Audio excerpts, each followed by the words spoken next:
¿Has notado que no todos respondemos al problema de la misma forma? Todos tenemos una manera de enfrentar los problemas, aunque no siempre la forma con que enfrentamos los problemas es la forma correcta. Sin embargo, necesitamos entender que para saber enfrentar los problemas hay algo que se llama madurez. Y para hablar de madurez hay que hablar de sentimientos, de emociones y de la razón. Si a ti te gustaría aprender a enfrentar los problemas y madurar en medio de los crisoles, esta lección es para ti. Aquí iniciamos el comentario de la escuela sabática.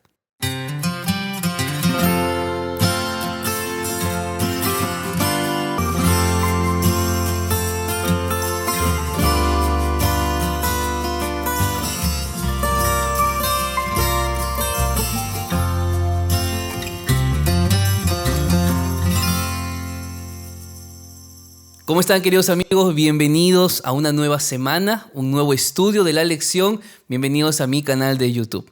Si por primera vez me estás viendo, yo soy el pastor Antonio Araujo, pastor de la Iglesia Adventista en el Perú, y es muy grato para mí poder recibirte en este canal y de esta forma unirnos en la comunidad para continuar nuestro estudio de la lección que realmente toca todo nuestro ser, ¿verdad? Hablar de los crisoles, yo estoy leyendo los mensajes que ustedes envían, los testimonios que están contando. Y wow, es increíble ver cómo en medio de los crisoles es cuando más el ser humano madura, ¿verdad? Así que ánimo en el Señor a todos los que en este momento tal vez están atravesando una prueba dura en su vida. No se rindan, no se desanimen, porque Cristo tiene algo especial para todos ustedes. Así que la lección de esta semana, de hecho, lleva por título Luchando con la fuerza de Cristo. Y esto a mí me parece algo importantísimo. Los problemas, las luchas que tenemos se enfrentan con nuestras fuerzas o con las fuerzas de Cristo. ¿Hay diferencia? Claro que hay diferencia.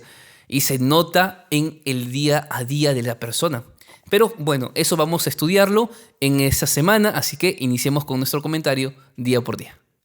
El día domingo de la lección lleva por título El Espíritu de Verdad. Y aquí vamos a hablar acerca de la importancia del Espíritu Santo en el proceso de la madurez del cristiano. ¿Cuántas veces nosotros hemos querido que Dios nos cambie? ¿Cuántas veces hemos pedido que Dios haga un milagro? O tal vez en este momento estamos pidiendo que Dios haga un milagro y parece que Dios no está, parece que Dios no responde. Alguien esta semana que pasó me dijo: pastor, llevo más de 40 años orando para que mi hogar pueda unirse, para que mis hermanos dejen de odiar, deje de haber esa mala relación en mi familia, y no lo consigo. ¿Qué está pasando?, me decía esta persona. Quizá tú tienes algo similar. Pediste a Dios algo y parece que Dios no está respondiendo. ¿Qué es lo que está pasando? Si Dios es omnipotente, si Dios para Él no hay nada que sea imposible, ¿por qué muchas veces Dios no está respondiendo a mi llamado, a mi clamor? Y algo que a mí me gustó mucho de la lección en el día domingo es que, si bien es cierto, el Espíritu Santo tiene poder ilimitado para transformar nuestro ser, con nuestras decisiones, amigos, es posible que limitemos lo que Dios puede hacer. Y yo creo que esto es real. No siempre pasa por Dios. Yo creo que muchas veces Dios está más dispuesto a darnos sus bendiciones que nosotros a recibirlas. Y no es que directamente le digamos a Dios: Señor, no quiero tus bendiciones, guárdatelas.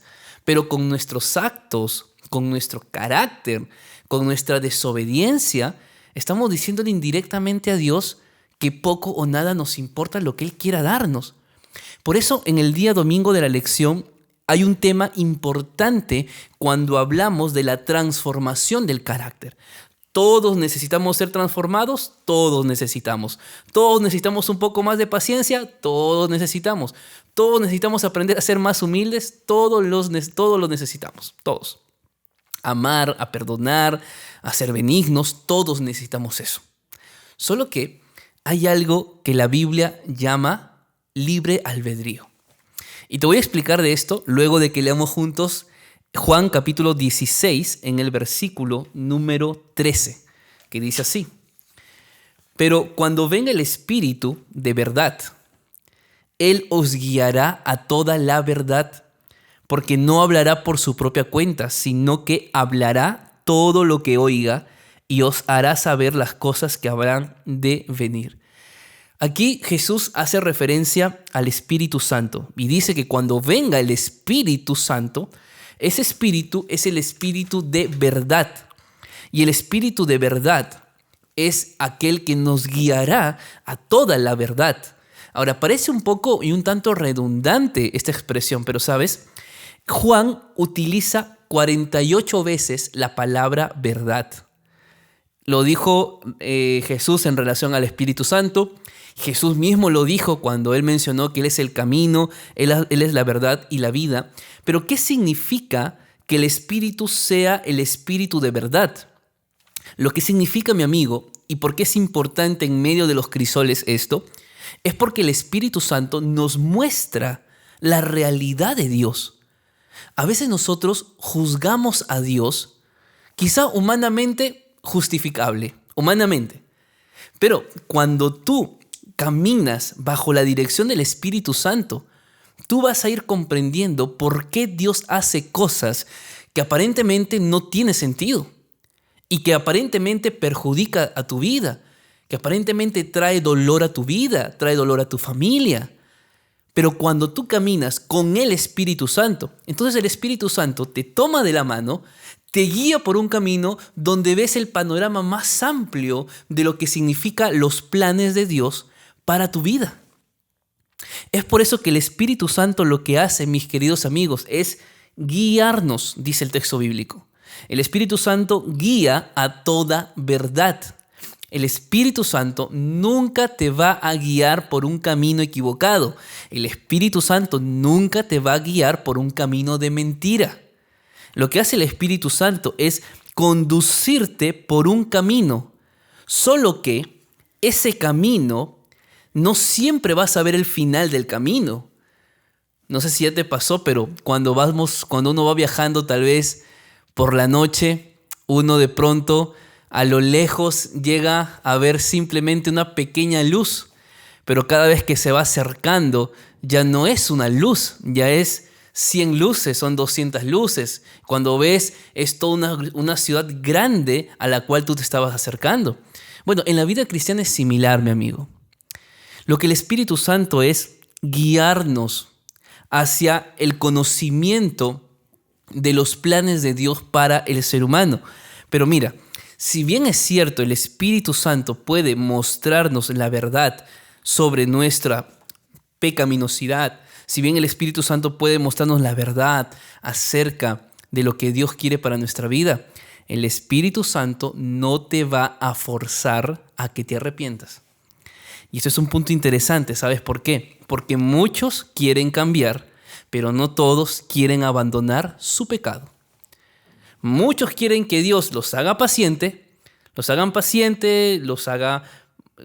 ser humano quiere que Dios haga de él más, que coloque más amor en el corazón.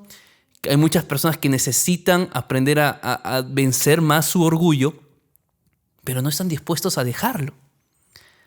Tienen el deseo, sí, pero no basta con el deseo. O sea, ¿el Espíritu Santo te va a guiar a la verdad? Sí. ¿Va a transformar tu vida? Sí, pero en medida de cuánto tú permitas que eso acontezca.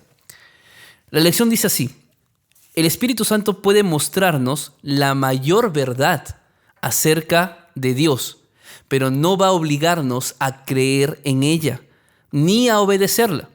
Si Dios nos obligara, de alguna manera, aunque sea mínima, a obedecer su ley, a guardar sus mandamientos, entonces nosotros perderíamos lo que es el libre albedrío y Satanás acusaría a Dios de manipular nuestra mente y nuestro corazón. Por eso, mi amigo, muchas veces respondemos a las tentaciones, a los problemas de formas diferentes. ¿Por qué? Porque nosotros somos bastante, diría yo, bastante humanos. O sea, nos gusta hacer las cosas a nuestra manera, nos gusta desear algo de Dios, pero no nos gusta abandonar lo que nos está haciendo daño. Así que, amigo, mira, si tú quieres tú quieres crecer en tu vida espiritual, tú necesitas mostrarte completamente como eres al Espíritu Santo. Rendir lo que necesitas rendir al Espíritu Santo. Porque solo el cambio ocurre cuando en tu corazón hay realmente el deseo de abandonar todo lo que es malo. El Espíritu Santo quiere cambiarte, quiere transformarte y quiere que conozcas más a plenitud lo que es Dios o quién es Dios. Pero necesitas tomar tú la decisión, porque el Espíritu Santo no te va a forzar. El día lunes de la lección lleva por título La cooperación divina y humana. Ponte a pensar por un momento cuál es el mayor logro que has realizado en tu vida.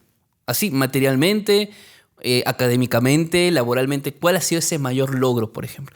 Yo tengo algunos logros que para mí son logros, quizá para otros no sean gran cosa, pero para mí lo son. ¿Y por qué? Porque me costó. Me tomó tiempo aprender, me tomó tiempo estudiar, porque hace un tiempo atrás quizá no lo hacía como hoy lo hago, no porque ahora sea perfecto, pero mejoró con respecto a años anteriores en diferentes aspectos de mi vida. Quizá tú también tengas algunos logros que alcanzaste y por los cuales te sientes satisfecho, satisfecha. Solo que hay algo que sí es cierto, es que todos estos logros que uno alcanza no son de la noche a la mañana. O sea, no es que te vas a dormir en la noche y le dices, Señor, mira, necesito aprobar el examen de admisión, así que por favor, tú haz todo, ¿no? O sea, entonces, no estudio para el examen y claro, Dios me va a aprobar. Obviamente, eso jamás va a pasar, porque hay algo que se llama cooperación. ¿Me dejo entender? Es un trabajo unido entre el ser humano y Dios. De hecho, el espíritu de profecía nos dice que el éxito está en el esfuerzo humano y la voluntad divina. O sea, siempre necesitamos trabajar de dos. ¿Qué hubiera sido, por ejemplo, no sé, de Moisés si él no hubiera ido a Egipto a sacar al pueblo? Dios no habría hecho un milagro y no los hubiera hecho cruzar un mar. O sea, no es que Dios necesita de nosotros para hacer milagros, sino que Dios lo que hace es incluirnos a nosotros en los milagros que Él hace. Imagínate la alimentación de los 5,000. Dios podía hacer un milagro sin los discípulos, sin ese pequeño niño que trajo 5 panes y 2 peces, pero Dios quería incluir a los discípulos dentro del milagro que Él estaba por hacer. ¿Cómo se llama esto? Se llama cooperación divina. Pero la cooperación es un proceso. Nadie alcanza el éxito de la noche a la mañana. De igual manera, mi amigo, en la vida cristiana, tú no vas a dejar de ser impaciente solo porque oraste esta noche. Tú no vas a dejar de odiar con toda tu alma si has llevado 15 años odiando a ese ser, a esa persona que te traicionó. Y en un día tú no vas a dejar de odiar. ¿Sabes por qué? No porque Dios no pueda hacer ese cambio completo en la vida, que muchas veces, en muchas ocasiones Dios lo ha hecho, pero ¿por qué no pasa siempre? Porque hay una cosa que necesitas entender. Hay un proceso. Y es en el proceso que tú conoces a Dios, es en el proceso que tú te tomas de la mano de Dios, es en el proceso que te das cuenta que sin Dios no eres nada. Es en el proceso. Y si queremos nosotros madurar espiritualmente y enfrentar los crisoles de una forma diferente, de una forma mejor, de una forma con más valentía, con más fe, necesitamos, mi amigo, atravesar el proceso. Pero este proceso implica algunas cosas. Es por eso que vamos a leer Colosenses capítulo 1, versículo 28 y 29, que dice así: Nosotros anunciamos a Cristo, amonestando a todo hombre y enseñando a todo hombre en toda sabiduría, a fin de presentar perfecto en Cristo Jesús a todo hombre. Para esto también trabajo, luchando según la fuerza de Él, la cual actúa poderosamente en mí. Pablo dice algo que personalmente me llamó mucho la atención, y es que el propósito del ministerio de Pablo era que todo ser humano sea perfecto. ¿Qué significa perfecto en la Biblia? Significa equipado. Perfecto significa maduro. Perfecto significa listo para continuar y enfrentar los golpes que Satanás quiera dar. Eso es madurez, eso es perfección en la Biblia. Esa es la palabra teleios. Ahora, ¿qué es lo que está diciendo Pablo? Pablo utiliza en el versículo 28 más de 3 veces la frase todo hombre. Porque cuando hablamos de cambio de carácter, no hablamos, amigo, amiga, únicamente de actitudes. Hablamos de pensamientos, hablamos de intenciones, hablamos de palabras. Dios, mejor dicho, está dispuesto, quiere cambiarte completamente. Y ese era el propósito del trabajo de Pablo.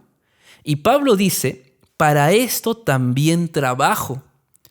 Ahora, la palabra trabajar que aparece aquí, en una de sus formas textuales, significa cansarse. Trabajo hasta quedar exhausto. Lo que Pablo estaba diciendo, que él no importaba si se cansaba tratando de ayudar a una persona, pero lo hacía para que el carácter de esa persona sea transformado, para que aprenda a enfrentar la vida en los crisoles. Lo que Pablo hacía era trabajar luchando, dice el texto bíblico. Yo encontré un comentario que dice, en vez de luchar, dice esforzarse al máximo. Esforzarse al máximo.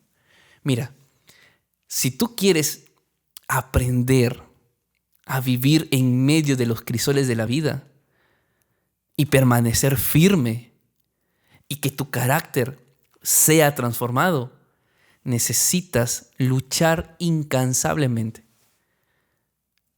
No vas a cambiar tu vida solo por orar una noche. O sea, si tú piensas que, a ver, discúlpame que lo diga así, pero que el sábado yo voy a la iglesia, eso es mi cristianismo. ¿Tú crees que así tu vida va a cambiar? Solo porque el sábado vas a abrir la Biblia. Eso no es cristianismo. Cristianismo es todos los días. Cristianismo es buscar a Dios cada momento. El problema pasa porque a veces pensamos de que todo cae del cielo físicamente. Ah, pastor, quiero fe, voy a orar. Ora, pero lee la Biblia. Porque la fe es por el oír y el oír es por la palabra de Dios. ¿Quieres fe? Lee la Biblia. No va a caer una cajita de regalo con fe del cielo. No sé si me estoy dejando entender. La idea es esta. Si nosotros queremos sobrevivir, luchar, transformarnos en el crisol de la vida, hay que esforzarnos exhaustivamente y hay que esforzarnos al máximo. Algo que me llamó mucho la atención en la lección del día lunes es lo siguiente. Pablo da un giro a la idea porque él no se está esforzando con todo lo que tiene, sino que él se está esforzando con todo lo que Dios le da. Mejor dicho, el ministerio de Pablo era un ministerio que realizaba con gran esfuerzo y disciplina personal, pero que lo hacía con el poder de Dios. Y necesitamos ser disciplinados en la vida cristiana.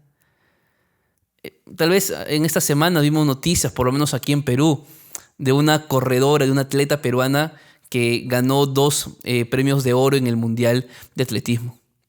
Ahora, uno ve las fotos y dice, qué bonito, qué lindo, laureles, rosas, medallas de oro, dinero como premio. Sí, pero hubo un esfuerzo previo.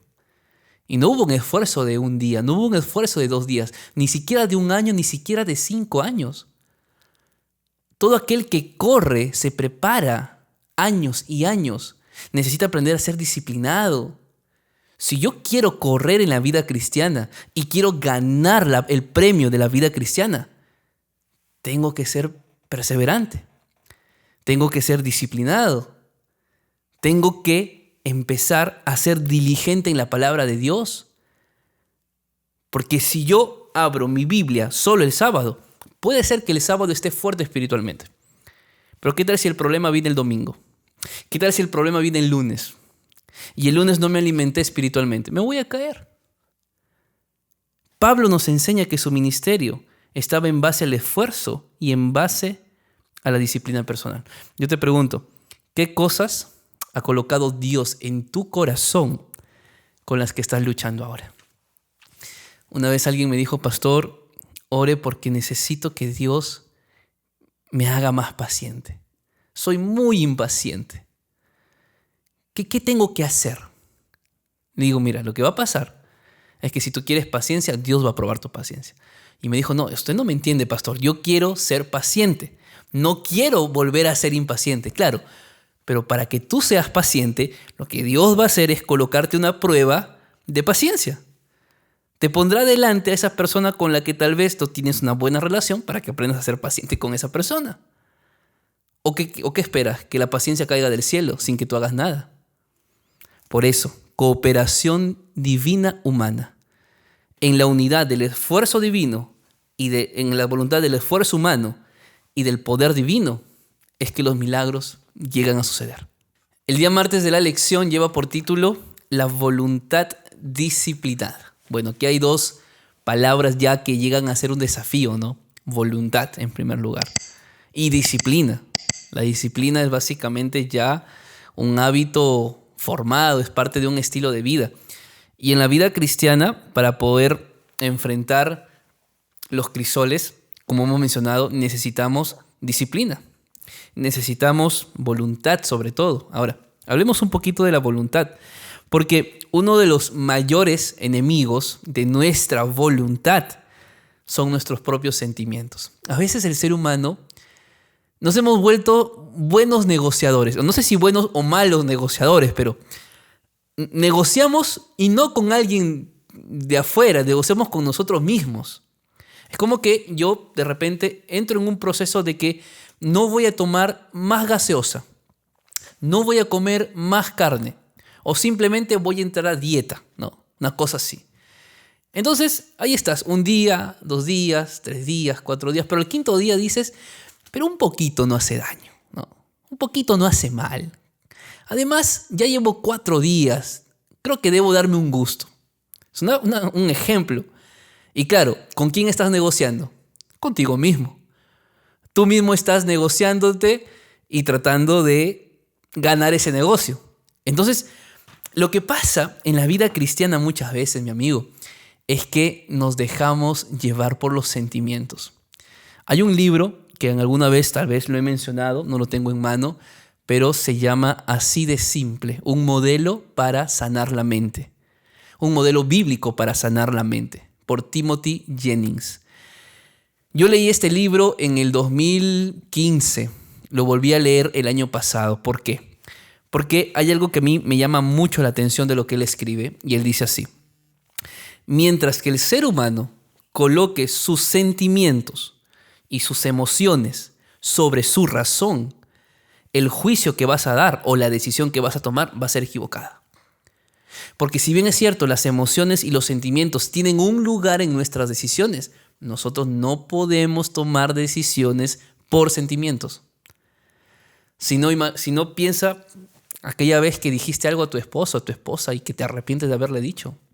¿Por qué lo hiciste? Porque estabas molesto, porque estabas enojada, porque estabas impaciente. Y lo primero que estaba en tu cabeza dando vuelta que querías decir, lo terminaste diciendo. Y ahí está, has dejado una herida que todavía no cicatriza. Con nuestras palabras, mi amigo, dice la Biblia, podemos edificar una casa, pero por nuestras palabras también podemos derrumbar esa casa. Una palabra mal dicha, una palabra malintencionada, una palabra mal expresada puede acabar con tu familia, puede acabar con tu vida, puede acabar con tu trabajo, puede acabar con tus relaciones con tus amigos. Necesitamos, queridos amigos, hermanos, aprender a colocar los sentimientos en su lugar correcto. Dice así la lección: los sentimientos han llegado a estar íntimamente relacionados con nuestra toma de decisiones. Los sentimientos no son necesariamente malos, pero lo que siento con respecto a algo puede tener poco que ver con lo que es correcto o con lo que es mejor. Por eso la Biblia dice: engañoso es el corazón más que todas las cosas. Así que esa expresión de hazle caso a tu corazón sabe lo que quieres. No hagas caso a tu corazón, porque el corazón es engañoso y el corazón te ha llevado ya a tomar malas decisiones. Si no, ponte a pensar en el caso de Adán y de Eva. ¿Qué necesidad había de comer del fruto? Si ya eran perfectos, eran casi inmortales, No eran inmortales porque tenían que pasar justamente esa prueba de inmortalidad antes de comer del árbol de la vida. Pero, ¿qué necesidad había? Nada. Sus emociones, sus sentimientos de querer ser como Dios, de ver el fruto delicioso, de que era bueno para alcanzar sabiduría, los llevó a cometer un pecado terrible. Y aquí estamos, haciendo escuela sabática, ¿no? Porque si no, no habría necesidad de estar así en este asunto, ¿no? Pero el pecado ingresó al mundo y aquí estamos creciendo cada día y fortaleciendo nuestra vida espiritual. ¿Qué necesidad había que David buscara a una mujer?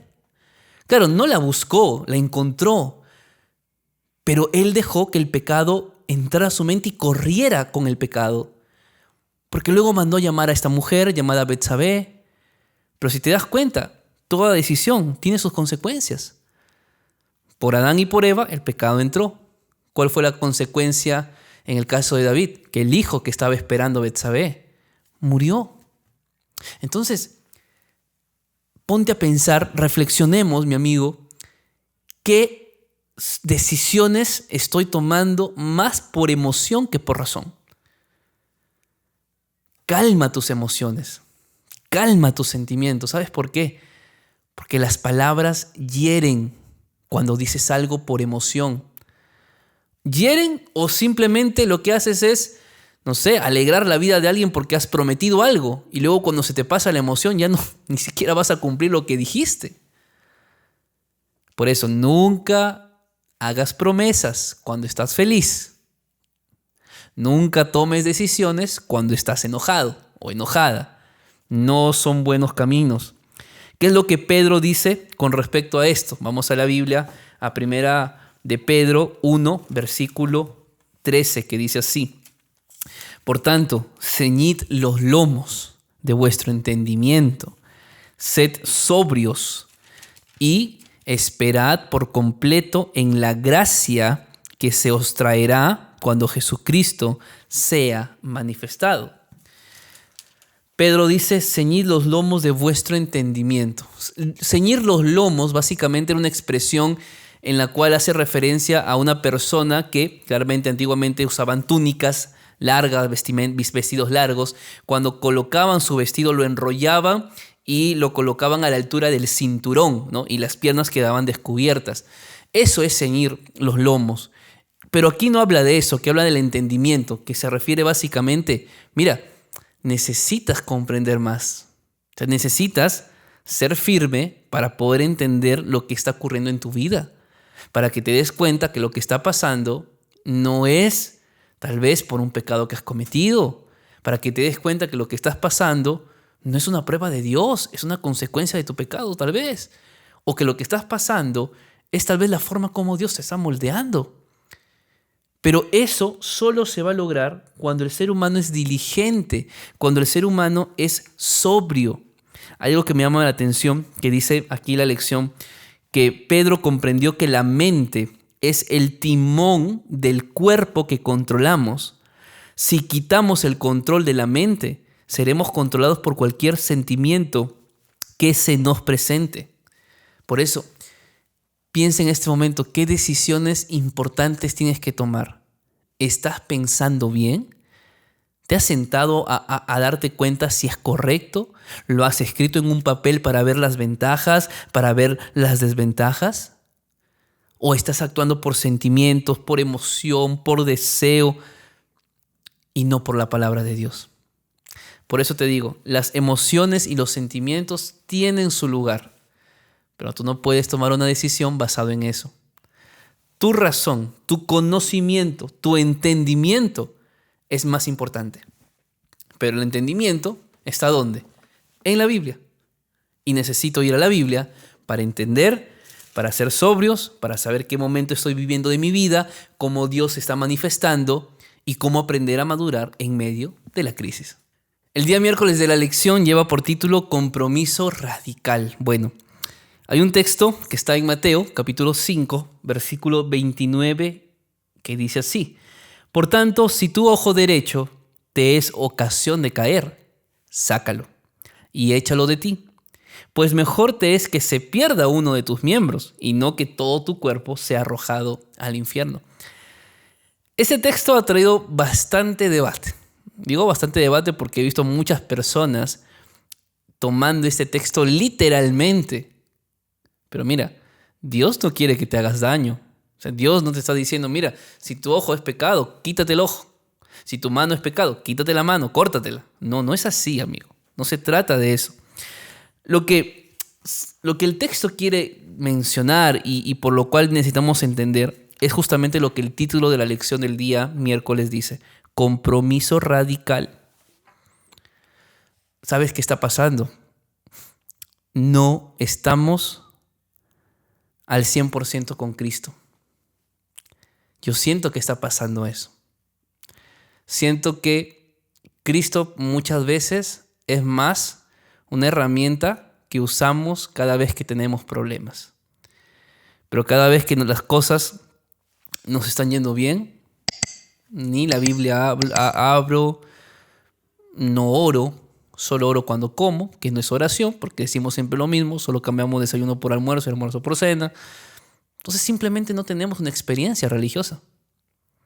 Lo que está pasando es que nos estamos acostumbrando a un ritmo de vida cristiana que en vez de mantenernos despiertos, nos está manteniendo débiles. No por la vida cristiana, no por la Biblia, no por la iglesia, sino porque yo estoy buscando el mejor lugar para poder vivir mi vida cristiana donde nadie me toque, donde nadie me atormente, donde nadie me diga qué tengo que hacer y qué no tengo que hacer. Entonces yo busco mi comodidad, busco mi conveniencia. Y claro, como nadie me dice nada, yo creo que siempre estoy bien, yo creo que no necesito de nadie, yo creo que ya hice mi parte, yo creo que con mis diezmos es suficiente para sostener el ministerio. No es así. No es así. Por eso a mí me encanta mucho leer los libros de esos misioneros que van al África, que van al Asia y que incluso son capaces hasta de dejar su vida. ¿Por qué? Porque entienden que el compromiso con Dios es radical, es 100%. Si tal vez una persona se pregunta, ¿cómo pude alejarme tanto de Dios? ¿En qué momento, no? Te das cuenta y estás a 200 kilómetros de distancia de donde Dios te dejó. Y tú dices, ¿cómo me alejé tanto? Bueno, la respuesta es simple. Un paso a la vez. Te fuiste un paso, te fuiste 2 pasos, te fuiste 3 pasos, luego diste 4, luego fuiste un poquito más rápido. Y es así. El ser humano se aleja de Dios y Dios lo permite porque Dios te da libertad. Eso es libre albedrío. Pero aún con todo eso, Dios te sigue buscando, sigue insistiendo por sus hijos. Ahora, ¿qué dice el versículo 20 de Mateo 5? Versículo 30, disculpen. Y si tu mano derecha te es ocasión de caer, córtatela y échala de ti, pues mejor es que se pierda uno de tus miembros y no que todo tu cuerpo sea arrojado al infierno. Jesús no nos está llamando a causarnos daños físicos, de ninguna manera. Más bien, lo que Jesús está diciendo es, controla tu mente. Controla tu mente. Por tanto, el cuerpo va a ser controlado. Todo parte acá, mi amigo. Todo se maquina en la cabeza. Los pensamientos llegan a convertirse en deseos. Y los deseos llegan a convertirse en decisiones. Y decisiones llegan a convertirse en lo que hoy tú eres. Tú eres hoy lo que eres por tus decisiones. Si tú no estás satisfecho con quien eres, es por las decisiones que tomaste. Si estás satisfecho con quien tú eres, son por las decisiones que tomaste. Pero te digo una cosa en el nombre de Jesús.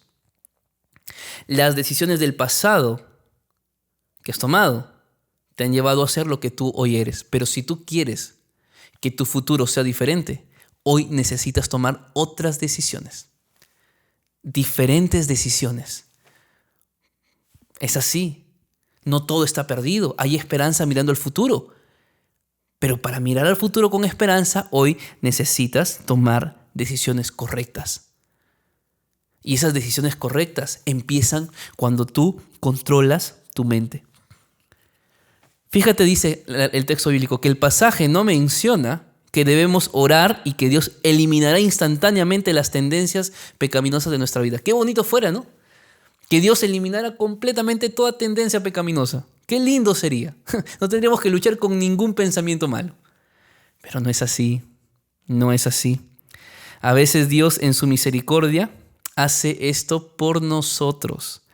Pero a menudo nos llama a asumir un compromiso radical de renunciar a algo o de comenzar a hacer algo que quizá no tengamos ganas de realizar.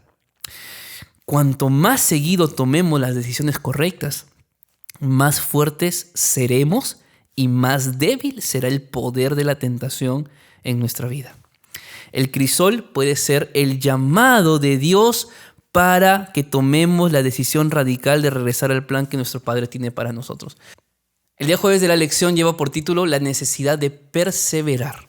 Y aquí nos vamos a topar con la historia de Jacob cuando lucha con Dios. La vida de Jacob es muy interesante porque Jacob se convirtió en un engañador. Jacob no solamente mintió a su padre, sino que Jacob también hizo daño a su hermano. Así que Jacob empezó a tomar una vida errante, una vida donde iba a dormir por las noches con temor, con angustia, con miedo, porque no sabía si su hermano tal vez una de esas noches lo iba a buscar para matarlo. Iba a dormir con angustia porque nunca le había pedido perdón a su padre. ¿Tú has visto esas experiencias de personas que cada vez que van a dormir en la noche duermen con esa mochila de culpa? Abrazan esa mochila de culpa todas las noches. Abrazan ese odio todas las noches. Esa venganza, ese rencor. Todas las noches lo abrazan y se van a dormir con eso. ¿Has visto? ¿Es tu caso? ¿Eres tú tal vez? Cuando nosotros cargamos pecados, rencillas, odio, lo que estamos haciendo, amigos, es cargar infelicidad. No pretendas ser feliz si es que no arreglas tus cosas. No vas a ser feliz. Siempre te vas a ir a dormir con algo allí, que está ahí moviéndote la cabeza en las noches. Bueno, Jacob aprendió a ser perseverante. Y en Génesis capítulo 32, vemos a un Jacob que tiene un sueño. Un sueño donde la tierra se une con el cielo a través de una escalera donde ángeles suben y bajan. Esa experiencia para Jacob fue la mejor de su vida. ¿Sabes por qué? Porque sintió que la presencia de Dios no lo había abandonado. A pesar de sus pecados, a pesar de lo que había hecho, Dios continuaba siempre a su lado. Por eso te mencioné, mira, Dios respeta tus decisiones, pero Dios te acompaña por si en algún momento quieres volver a Él. Y Dios acompañó a Jacob y apareció el ángel de Jehová, que era Cristo, y luchó con Jacob. Y Jacob le hizo un pedido expreso: no te dejaré hasta que me bendigas. ¿Por qué era importante para Jacob la bendición? Porque Jacob quería saber si ya era perdonado por Dios. Jacob quería saber si Dios ya le estaba dando una nueva oportunidad. Entonces, la Biblia nos dice en Génesis capítulo 32, versículo 26, que Jesús le dijo: déjame porque ya raya el alba. Yo me tengo que ir, pero te doy mi bendición. Eso es maravilloso, porque la Biblia dice que Jacob pasó luchando toda la noche. Incluso Jesús le dio un dolor fuerte, le dislocó allí parte de la cintura, la cadera, perdón. Pero aún Jacob se aferra a Jesús en medio de un dolor insoportable, porque quería recibir la seguridad de que estaba siendo bendecido. ¿Sabes? Muchas veces Dios disloca nuestra cadera, ¿me entiendes? Dios nos coloca en el crisol. Dios nos lleva por valles de sombra de muerte. Dios muchas veces permite el dolor. ¿Para qué? Para que a través de esa experiencia tú puedas darte cuenta que Dios te quiere bendecir. Para que te des cuenta que es a través de esa experiencia que tú necesitas aún crecer. No sé, pero ten mucho temor. Ten mucho miedo. Y escúchame bien esto. Ten mucho miedo si piensas que tu carácter ya es suficiente para ir al cielo. Ten mucho miedo. Ten mucho miedo cuando pienses que no necesitas más de una experiencia real con Cristo. Ten mucho miedo. Ten mucho miedo cuando pienses, cuando creas de que tú ya hiciste todo lo suficiente en la tierra y que solo te espera, valga la redundancia, te espera esperar a Cristo. Ten mucho temor cuando creas que no necesitas más pruebas en tu vida. ¿Sabes por qué? Porque cuando tú piensas eso, la autosuficiencia, el orgullo habrá tomado posesión de ti y te hará creer de que Cristo está dentro de tu corazón, pero Cristo está fuera. Por eso Apocalipsis 3:20 dice: yo estoy a la puerta y llamo. ¿De qué iglesia está hablando? De la Odisea. ¿Y quién es la iglesia de la Odisea? Eres tú, soy yo. Que pensamos que Cristo está dentro del corazón, mi amigo, pero Cristo está fuera. ¿Sabes por qué está fuera? Porque lo hemos dejado allí, porque nunca entró. Y si un día entró, lo hemos dejado salir. Y ahí está tocando. Y tú piensas que está dentro. Tú crees que eres rico, que te has enriquecido, que no tienes necesidad de nada. Pero eres desventurado, miserable, pobre, ciego, desnudo. Y Cristo nos ofrece el camino correcto hacia la salvación. No es que por nuestros sufrimientos vamos a salvarnos. No es que mientras más aflicciones, más puntos para ir al cielo. No es así. Pero es a través del dolor que Dios moldea nuestra vida. Pero va a depender de ti, de tu actitud, de tus decisiones. Hacia qué camino estás dirigiendo todas esas pruebas de la vida. Jesús quiere salvarte. Y si Jesús usa los crisoles, deja que lo haga. Porque Cristo no tiene pensamientos de mal para ti. Tiene pensamientos de bien, porque quiere darte la patria celestial. Pero persevera, no te rindas. Nunca te alejes de Cristo Jesús. Pase lo que pase, no vuelvas atrás. Mira hacia adelante, puesto los ojos en Jesús, el autor y consumador de la fe. Que Dios te bendiga, que Dios te guarde, tenga una linda semana. Y si te gustó este video, compártelo con tus amigos. Y si aún no te suscribiste, hazlo en este momento. Conmigo será hasta el siguiente video. Chao, chao.